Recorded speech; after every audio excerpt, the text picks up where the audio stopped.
Good evening, Doak cooks. This is going to be a super short video because I've pretty much done everything already. All I have to do is actually prepare the noodles, but as you may be able to hear, I have a red sauce happening. This is actually a FrankenSauce.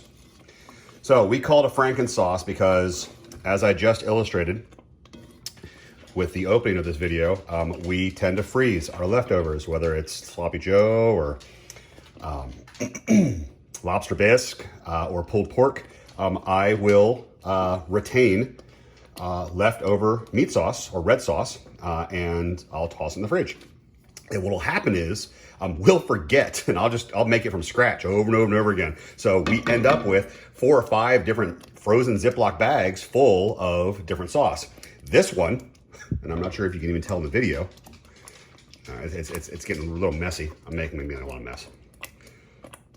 So there's meat sauce in there. There's also sausage in there. I have a couple bay leaves in there too. From the original, I have a couple of bay leaves. There's one. So what's the point? So all I do with a FrankenSauce is I combine a couple of different smaller bags into one, and then typically I will add in a small jar of sauce. That's it. It's that simple. And this will be done from frozen to ready to eat. It'll have taken me about 20 minutes. So nothing too wild and crazy. Try it. Save your sauce. Combine it for later for another meal.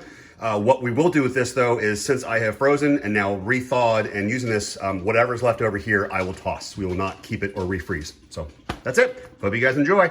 Talk to you next time.